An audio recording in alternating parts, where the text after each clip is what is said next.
స్నేహం మరియు వాగ్దానం. ద్రోణుడు, ద్రుపదుడు ప్రాణ స్నేహితులు. తను రాజయ్యాక సగరాజ్యం ఇస్తానని ద్రుపదుడు మాట ఇచ్చాడు. దారిద్ర్యంలో ఉన్న ద్రోణుడు సహాయం కోసం వెళ్తే రాజుకు బిచ్చగాడికి స్నేహమేంటి అని ద్రుపదుడు ఈసడించుకున్నాడు. కౌరవ పాండవులకు గురువుగా మారి వారి ద్వారా ద్రుపదుణ్ణి బంధించి తన పగ తీర్చుకున్నాడు. దృష్టద్యుమ్నుడు కోసం ద్రుపదుడు యజ్ఞం చేశాడు.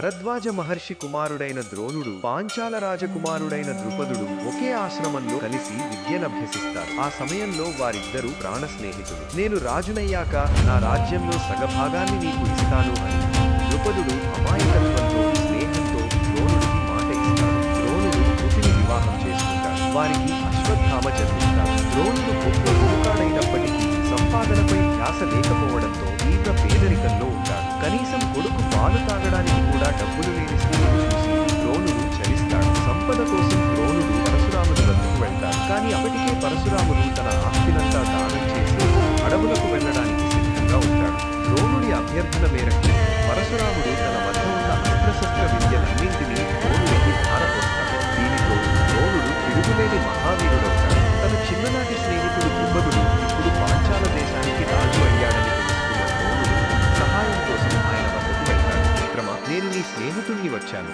అని ద్రోణుడు అనగానే అహంకారి అయిన ద్రుపదుడు అతణ్ణి నిందిస్తాడు. ఓ బిచ్చగాడా, రాజుకు దరిద్రుడికి, వీరుడికి పిరికివాడికి, విద్వాంసుడికి మూర్ఖుడికి స్నేహం ఎలా ఉంటుంది?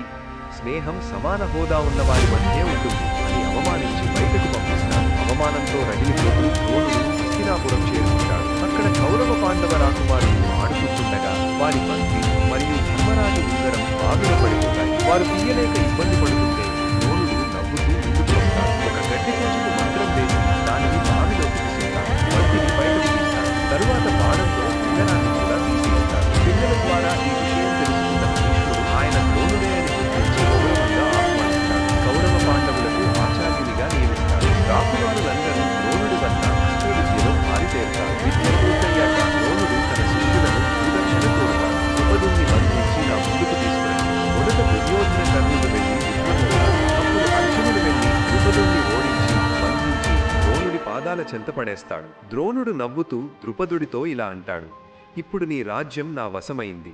నువ్వు చెప్పినట్లే రాజుకే స్నేహం కుదురుతుంది కాబట్టి నీ రాజ్యంలో సగాన్ని నేను ఉంచుకొని మిగతా సగాన్ని నీకు ఇస్తున్నాను.